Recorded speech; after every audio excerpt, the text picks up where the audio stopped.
Hi guys, I wanted to go in the kitchen and sit in front of the camera and make a proper video for you, but I can't do it for certain reasons. So I decided, so I don't forget tomorrow, I'll just speak and do it. I'll just tell you, because like I want to make something. So I'll just say it like in words and record it with my phone because it's just easier. But I will make a proper video at some point.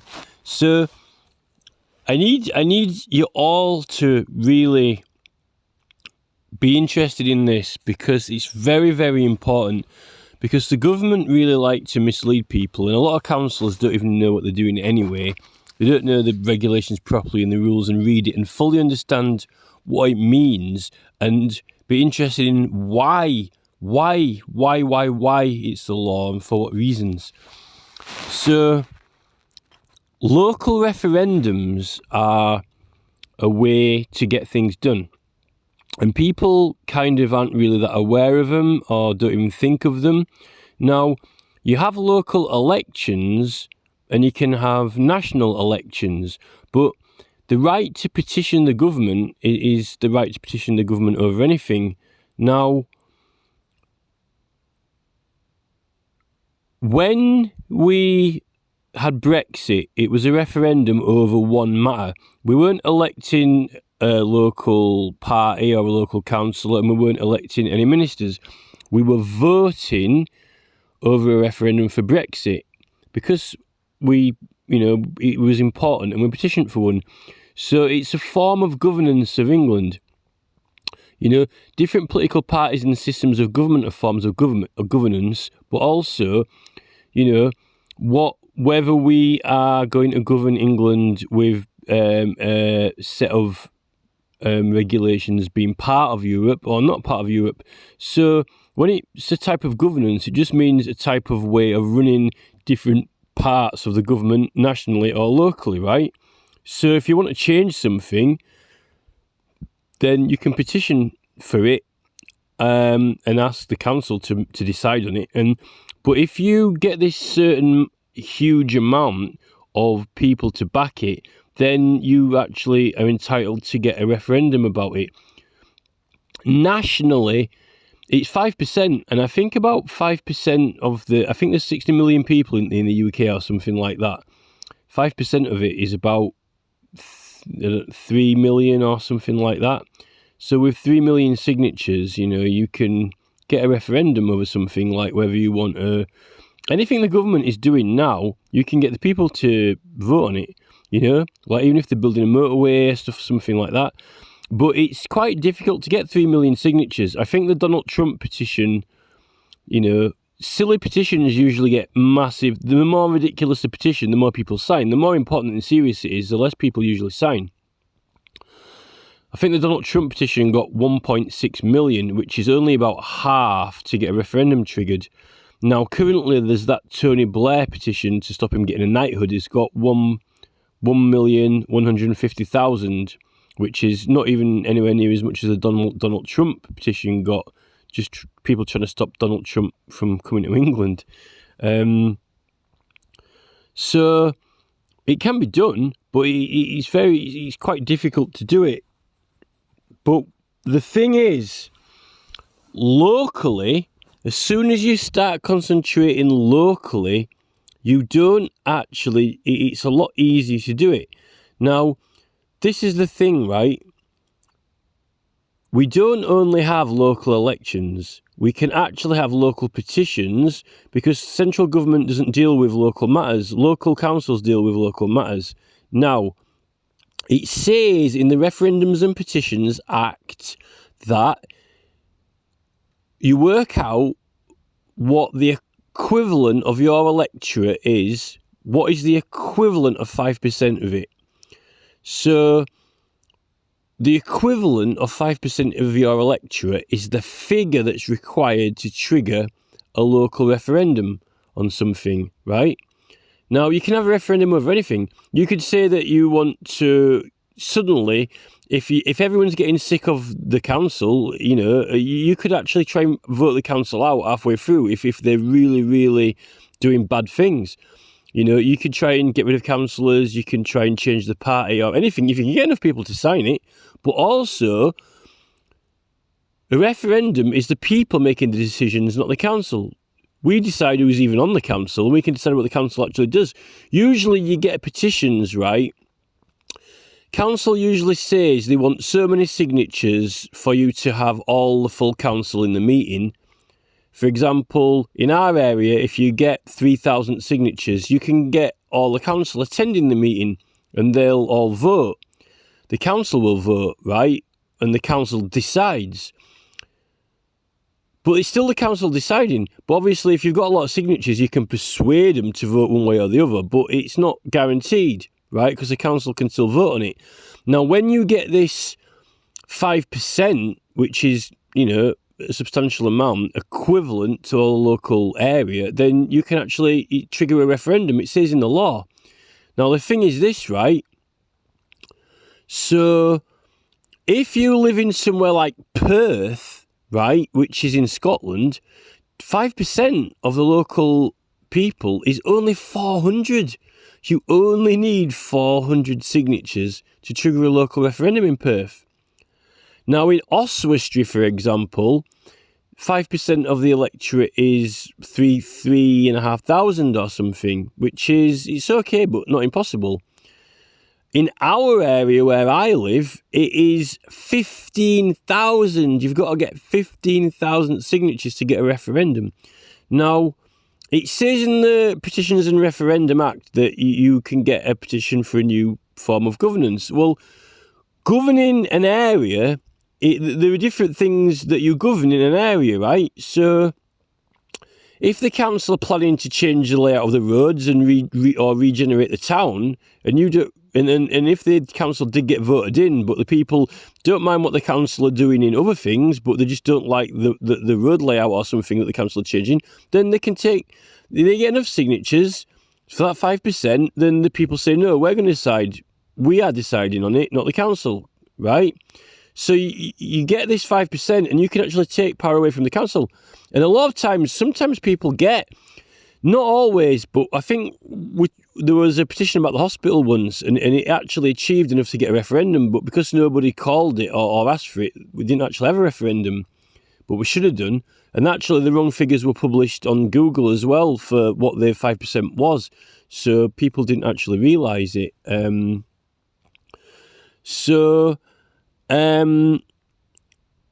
mean, what happens if all these housing builds, this is the thing, right?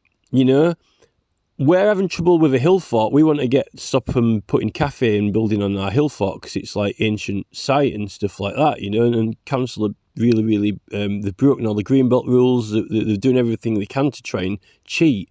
We'll try to stop them.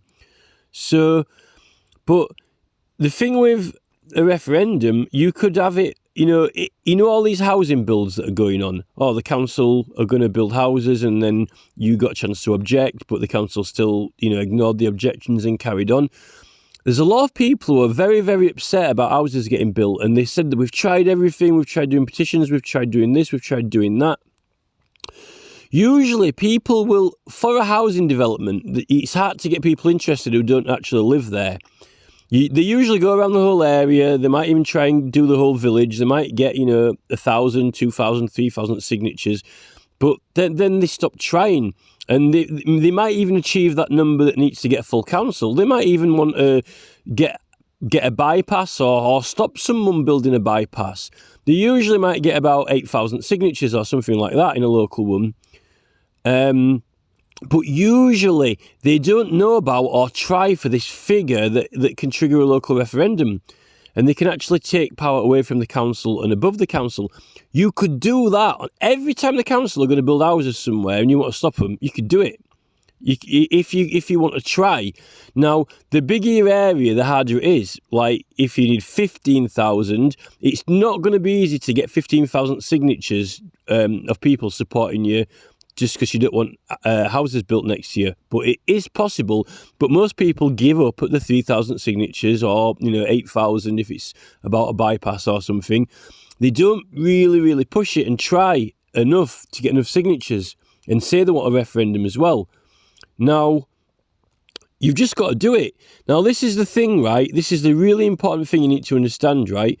So, like, for example, if I want to protect an ancient site and the council have been ignoring the green belt and the council, just cheating or whatever, and you want to take the powers above the council to the people, so we want a new form of governance over that land. So So what types of different governance are there that you could have or bring in to control building on an ancient site and around it? Well, you could have an area of outstanding natural beauty put there and created, and the council wouldn't decide it. The people would decide, right, we want this land governed by an area of outstanding natural beauty to stop you from building on it. Or you could add green belt to it. That's another form that is governed by green belt order. Or you could have make the ancient site grading higher. You could say, well, we think this ancient site grading should be higher than that. It should have more protection. Or you could even draw up a contract that the council will not build any houses or do anything that you could draw up a contract for anything. You could say, right, this contract says you shall not build houses here or put a road through there. And you could actually have a referendum to say that if the people are, and if people vote in favour in that referendum that the council had to sign it, then we could make them sign a contract to do something. And that contract would be a new governing contract governing what goes on in the area and to do with that matter. Do you understand? They have contract managers for highways and roads and everything in councils, and they're the most slippery characters that you've ever met in your life. They really are, and I've been to have meetings with them, and they dodge questions. They try and they do anything they can to get the way that they want to do, what the council wants to do, not what the people want. Now, you might be wondering about who's going to sign these petitions. Well, in an election, once you trigger a referendum, you've triggered a local voting. So obviously, in local voting, only the people who live in that constituency will vote in that referendum. But to obtain the referendum, to trigger it, you need this 5% to show that it's important, to show that as many people are concerned about this matter than what live in the electorate. There has to be a substantial, equal to 5% people, are bothered about this than to what's equal to 5% of the area, right? Now, you have to take into account, everyone in England has the right to petition Her Majesty's government, and every local council is like, shropshirecouncil.gov or kirkleescouncil.gov. It's HM government.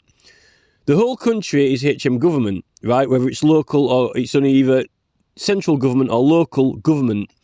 Every British citizen and Commonwealth member has the right to petition Her Majesty's government, right?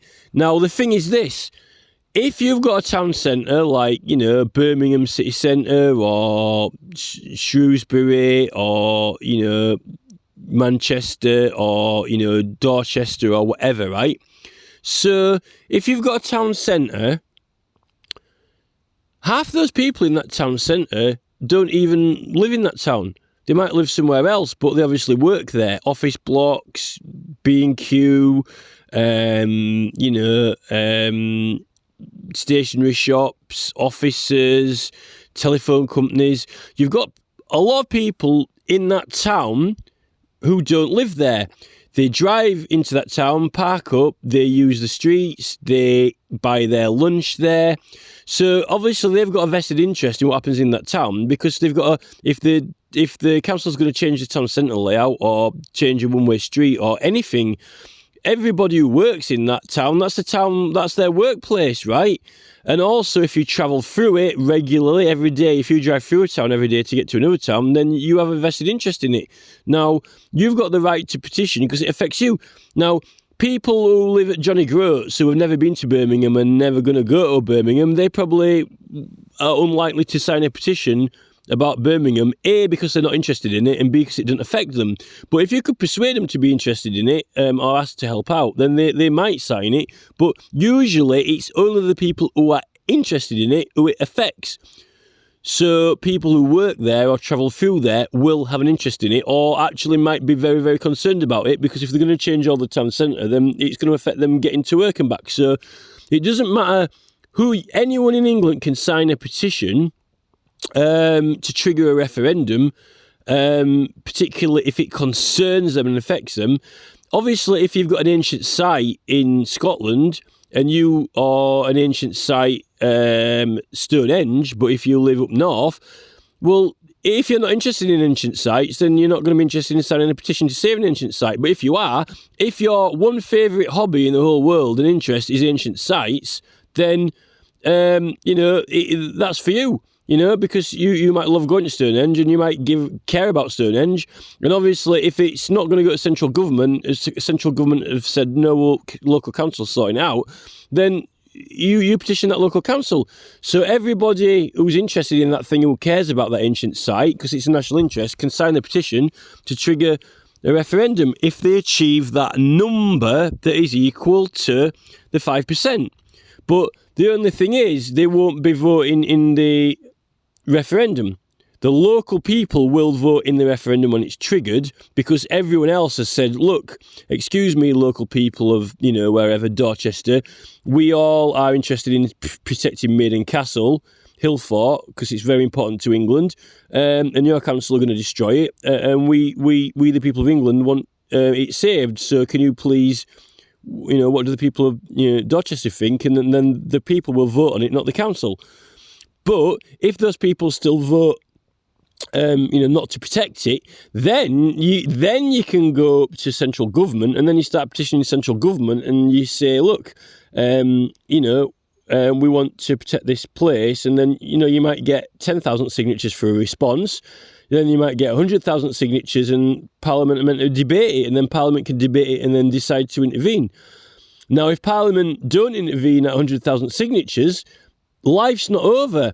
It is still possible to get 3 million signatures and get the entire country to the entire country can have a referendum on it. Then, the entire country, if you wanted to get those 3 million signatures and could be bothered trying, then you could do it. And then it won't be the people of Dorchester who decide, it will be people of the whole of England who decide.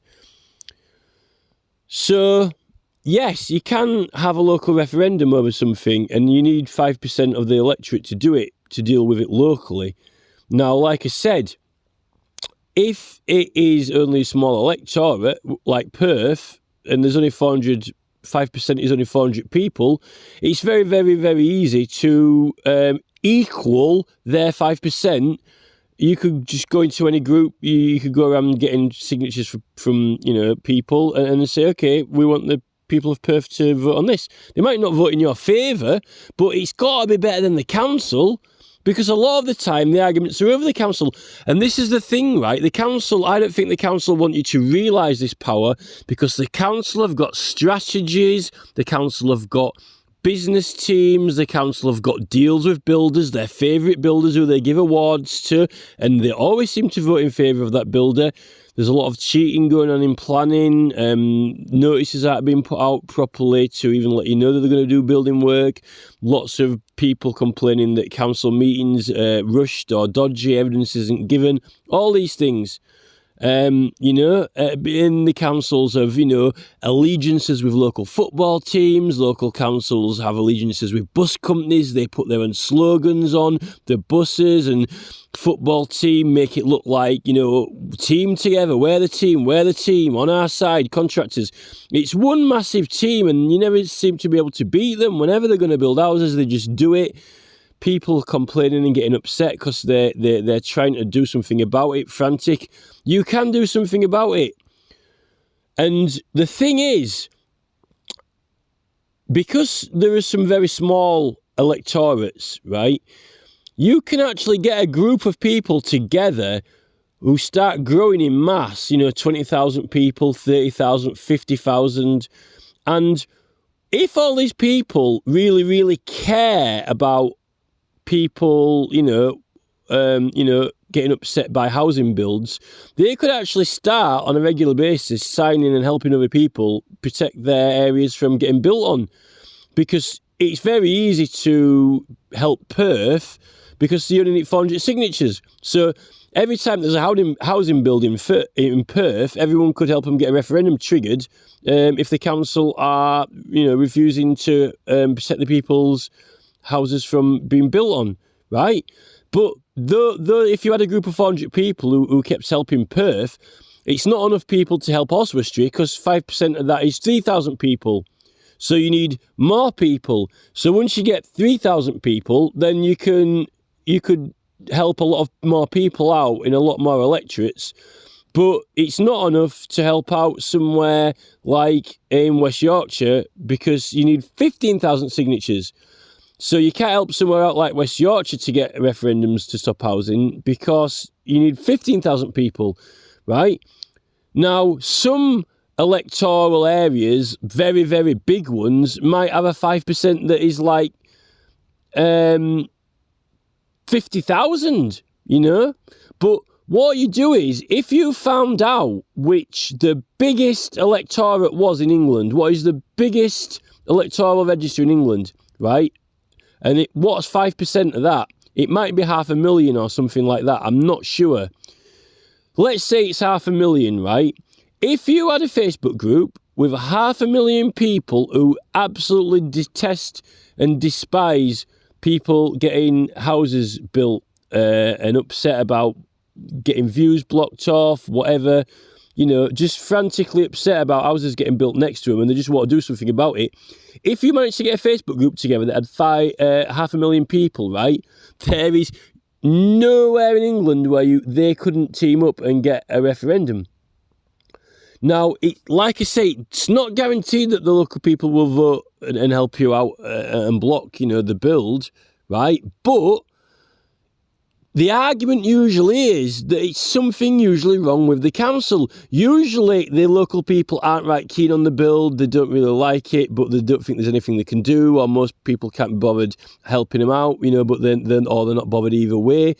It's usually down to the council, because the council has deals, dodgy dealings going on, and they're friends with builders, they give them awards and stuff like this, and they never say no to them.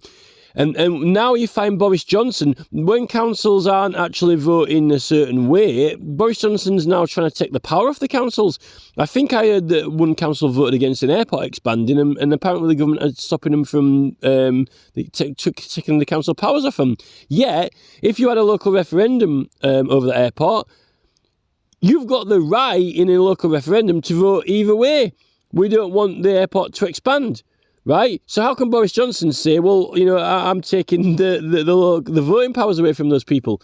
It's almost like saying, if you don't vote Conservative anymore, I'm going to take your right to vote away from you. Which, Boris is even trying to do that now. He's trying to say you've got to have a passport or a driving licence to vote. And it's 50 quid. 50 quid for a driving for a passport. So if you don't pay 50 quid, then you're not going to have the right to vote. This is This is what's happening really in the country with the Tories. They don't really want voters to have the power because contractors now and the government are working together and they're doing things for profit and money, what they want to do, and they're not actually doing what the true real people want to do, and it's upsetting a lot of people. And if these massive, gigantic companies now cannot continue making huge profits to sustain themselves, they've got so big now that they can't even sustain themselves as it is without taking massive amounts of money from us, and then they want to grow even more. And they call that progress, but it's not progress. It's they've got to this colossal size where they can't even self-sustain unless they're literally sucking up like a vacuum, So they need to be stopped. And local referendum is the way to do it. And the secret is to get, and this is why Facebook's getting controlled now. They're getting all these group experts. They're trying to, get admins heavy-handed with the moderator buttons. They're trying to make it so people don't see all the posts. Mark Zuckerberg and Facebook, and actually Nick Clegg, because Nick Clegg works for Facebook now, they know that Facebook has got massive power because you can click a button, get 20,000 people to sign a petition and make the local council do anything, or the government, And they're even trying to restrict powers on Facebook and YouTube now, which is the type of thing that Russell Brand's talking about on his channel. So, you know, the power of Facebook, they're desperately frantic for this power and control when it's the people and the voting that have the power, and we don't always want to do what, you know, they're these strategies and contractors. I've been investigating the contractors for a long time, and they've been doing a hell of a lot of cheating and things like that, you know, even for fines, putting out wrong signs in town centre for parking fines, lots of things, and it's all been boiling under the surface, you know. I think that Mayor of Liverpool got prosecuted for planning corruption. There's a lot of planning corruption been going on in the councils, and it's to do with the contractors like Kier, who have all the contracts for the highways in central government, Highways England. They have the contract for the local councils in highways. They've got building businesses, building houses. They've been doing contracts for MI5 when plans for MI5 go missing. It's all... This is why we've got... If you watch things like Russell Brand, if you pay attention to what Extinction Rebellion and Insulate Britain are doing, part of what they're doing is this awareness of this government corruption that's going on.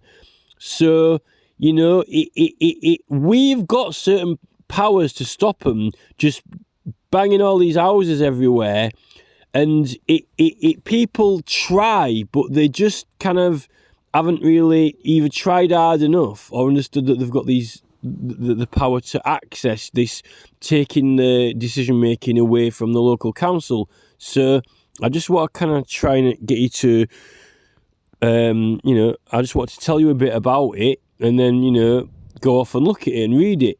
So, you know, new ways to govern roads, new ways to govern land, greenbelt governance, area of outstanding natural beauty type of governance. If the council are just building your town centre a way that you don't like the way it's going, but people have been voting for another party because of other reasons, but they still don't like the road, it's not all over. You can actually take the power away from the council chamber and say, look, we're going to decide, you know, we've voted for Conservative or we've voted for Labour, but we don't like what you're doing with the roads, and we're going to stop you. It's not over until the next election.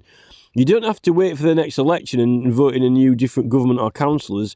You can actually get enough people to say, look, right, you know, we're going to make a decision on this matter, how this road's been governed or how this land's been governed, you know what I mean? You don't have to wait till the next election. You can do it. You just got to go for that 5% equivalent, and you can get anyone in England to sign. This is what a movement or group is. This is what campaign groups are, like Greenpeace. You know, Greenpeace are concerned about animals. If Greenpeace didn't have a massive critical mass of people who were interested in saving animals, they wouldn't save any animals. You need to get a big following, and once they get donations in, things like that. There needs to be a Facebook group, and it needs to aim to have, like, you know, at least 100,000 to 200,000 people to start with, who absolutely cannot stand, you know, all these building and contractors. And we need to start getting signatures against them, and we need to start helping each other out. The reason the council wins is when the council staff go home, they couldn't give a monkeys, because they get up and go into work to get paid for it. So someone's paying them to do it. If we were getting paid for opposing what they're doing, then it would be easy, because someone would be paying us money and funding the adverts to actively get people to sign stuff and oppose building. But because we're not being paid to all day advertise, promote and collect signatures to actively oppose building, we don't get anywhere with opposing building, because we are, in our normal day, working, doing a job, while the council are getting paid to actively do the thing that you don't want them to do. And then when the council go home in an evening, then they don't care, because they're being paid. It's almost like an army, you know what I mean? How did the Romans come and take over? Well, because they had a paid army, they were paid money, you know? We're not funded, we don't have money, we've got lives to live, and then, you know, when you go home, you want to relax and rest, and you've got to spend your money on food and that. We don't have all this extra money, and all the extra money we've got, the government want you to give it all to the lottery, national lottery, hoping that we can win money and never have to work again, or just end up buying all the other people's stuff. You know, the siphoning off the money Because if we had a lot of free funds, then we could use a lot of free funds on all these housing oppositions and other political oppositions, which the government didn't want you to have. That's really what's going on. And they've hiked up all the food prices in petrol stations. We're paying double for food. They're trying to... It's not just about them making money for profits. It's about them taking your money away from you so you ain't got the free cash available to spend it on protecting your interests. Because while we're distracted with television, game shows, chasing after celebrities, things like that, fans of the show, while we're distracted by this illusion, they're busy, caning us, they're pummeling us, they're defeating us, they're building here, they're building there, they're building everywhere, and, you try and object, and then now Boris is trying to even take you out to object away. He wants to absolutely conquer, he's a conqueror. Boris and the Tories are conquerors. They want to conquer and defeat you, and they don't want you to have any possible way to win whatsoever. And that's why we've got all these truckers going berserk in Canada. We've got Australian, everyone, there's been all these massive, huge protests, and then COVID drops. That's really what it's about. It's about the power. And they're wanting to make a division where people in our division aren't going to have the power to do anything. That's what's happening. We need to get a huge, massive Facebook group together, which and then you've got lots of obstacles because you've got Facebook now is trying to censor how many people see this, how many people see that. Settings get changed to highlights only, all these things because it's people like, Nick Clegg and Mark Zuckerberg own and run Facebook, and they've got all these, the new algorithms wanting to control groups. So, you try and tag, 50, 100 people in a post to try and get them to sign something, then it starts getting flagged as spam. These are, as the technology grows to be able to beat the government, they have new technology and to try and control it so you can't. Every time you get an advantage or a way to beat them, then they try and change it. So at the moment, I think that this aiming for helping other people out in other areas by signing petitions to get them a referendum, help them get a local referendum, and just keep doing it. We need it. I'll sign anything. I'll sign anyone. If anyone in this country is upset about something getting built next to them and it's causing them stress, right? I am sympathetic and I'll sign it. All you have to do is ask me. If I get the notification and if someone asks me, I'll sign it straight away. No questions asked.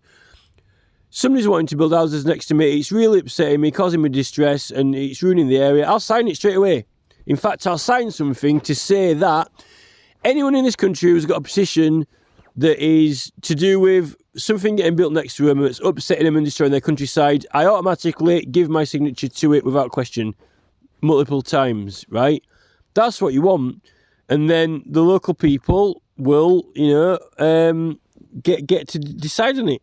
And I think that the local people, I think they'll help people, I think they will. And I think that, it's the council who are the ones in the chamber who are just the disregarding greenbelt laws. They're ignoring. They've got friends and associates who are builders who they've been giving awards to, and when they break the rules, they'll turn the blind eye. They'll look the other way. There's a hell of a lot of very, very dodgy stuff going on, and it's all to do with the sector, the business, the builders. You've got big builders and little builders. You've got big builders like Kier, Balfour Beatty, people like that, who are all strategically allied, and they're using adverts on buses. They're using the local football team advertisements. They're getting paid for it. It's a job. They get up in the morning and a person with a hell of a lot of money pays these people to go into a room and actively start doing stuff that is affecting your life and pissing you off. And you're at work all day and you can't really do it about it till you get home. And then when you get home, you've got a little bit of time spare to try and get a few signatures and not that much money because you spent it all on the lottery to help, cancer research or whatever, even though, burnt food and that's causing cancer and yet they're still telling people to make toast, all this stuff. It's just ridiculous. So We just need a big group. There's a group called Hello England, and it had 200,000 members. I think it's gone down to 186,000 now. And that group could help people do a lot in the countryside. I think she works at the Beamish Museum, and she posted a petition about helping save the Hill Fort before the group got big. And then once the group got really big and it could do stuff, then she started getting really funny and she wouldn't help anyone out. And I think her group started getting hacked as well. So Shannon Summit Turner, she's called. She's from Manchester and she lives in Canada, and now she lives in Durham. You need a group like that.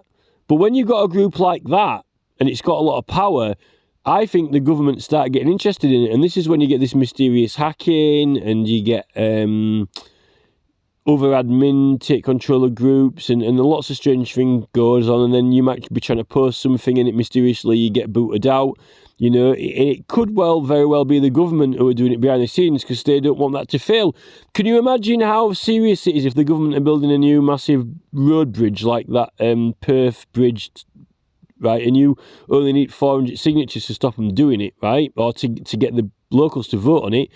The council, I think the council are quite... I think the councils and the government are criminal, and they've been doing a lot of criminal things in this country. So, you know, there's a lot going on. So just need to get signatures. This group's a really, really, really good idea. Community Planning Alliance, that's what you need. But it needs to get up to 100,000, 200,000 members who will all absolutely love and relish to help anyone who is getting annoyed by building projects, you know? So that's what we need to do.